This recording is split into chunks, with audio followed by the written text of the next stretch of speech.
Olá! Hoje a gente vai mergulhar na incrível diversidade de climas que existe no Brasil.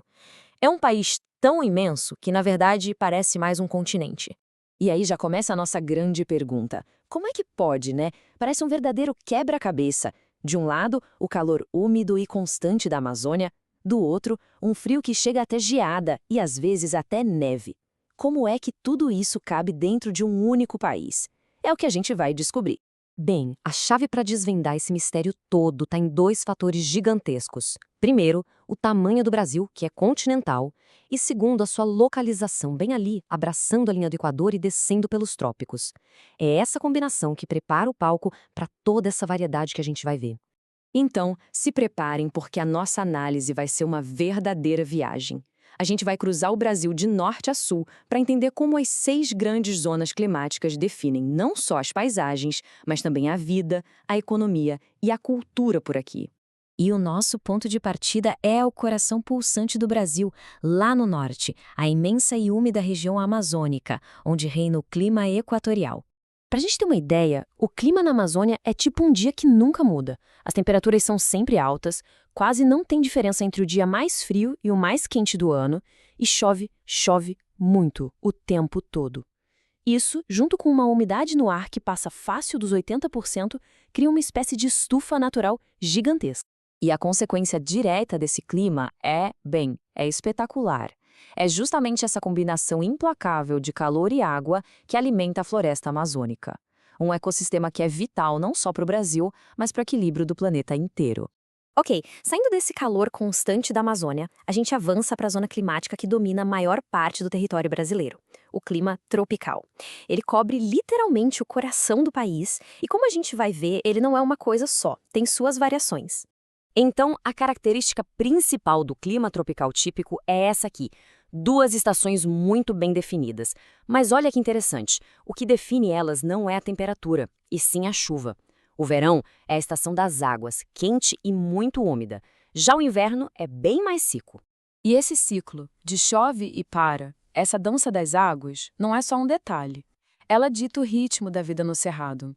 Foi essa previsibilidade que permitiu que a região se tornasse o motor do agronegócio brasileiro, com uma agricultura toda adaptada a esse calendário de chuvas. Agora, a primeira grande variação, o tropical de altitude.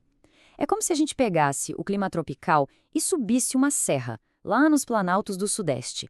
A altitude funciona como um ar-condicionado natural.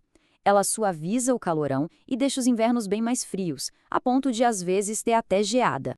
E esse clima mais ameno foi fundamental na história do Brasil. Ele atraiu muita gente e criou as condições perfeitas para o ciclo do café, a grande força que moldou a economia e a sociedade do país por muito tempo. A outra variação importante é o tropical atlântico, que, como o nome diz, acompanha o nosso litoral. Aqui, o grande maestro do clima é o oceano. Ele garante que as temperaturas fiquem altas e o ar úmido o ano inteiro, com chuvas bem mais distribuídas. Esse clima é o berço da nossa Mata Atlântica, um bioma riquíssimo, mas tem o outro lado da moeda.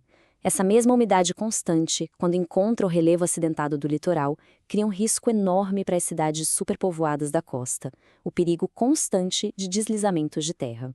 Agora a nossa viagem dá uma virada de 180 graus. A gente deixa a umidade toda para trás e entra num dos cenários mais desafiadores do Brasil, o sertão nordestino, a terra do clima semiárido.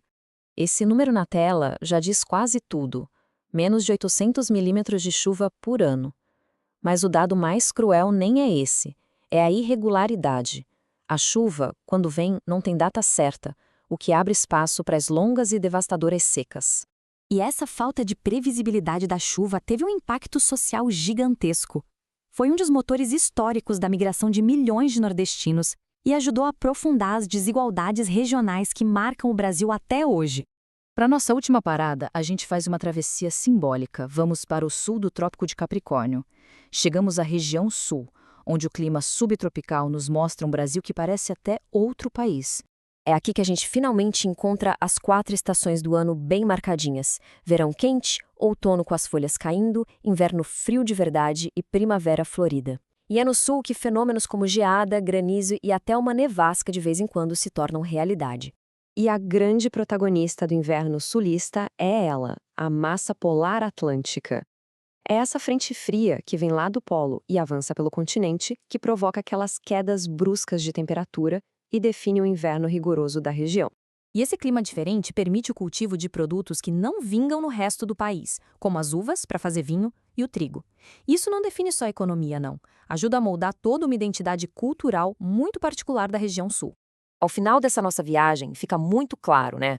Falar de clima no Brasil é falar da própria formação do país. É muito mais do que saber se vai chover amanhã. É uma força que esculpe o território e o povo.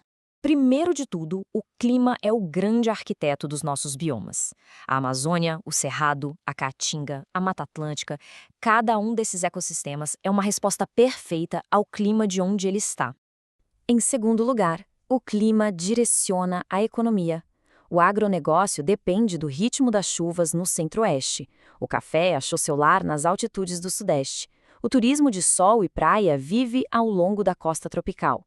A economia brasileira, de certa forma, segue um mapa do clima.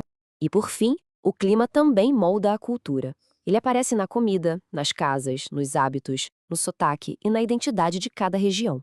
O jeito de ser do brasileiro tem, com certeza, um pouco do clima da sua terra. E tudo isso nos deixa com uma pergunta no ar. Esse mosaico de climas é um equilíbrio muito delicado. Diante de todas as mudanças climáticas que estão acontecendo no mundo, como é que esse sistema tão complexo e interligado vai reagir? Essa, talvez, seja a grande questão que vai definir o futuro do Brasil.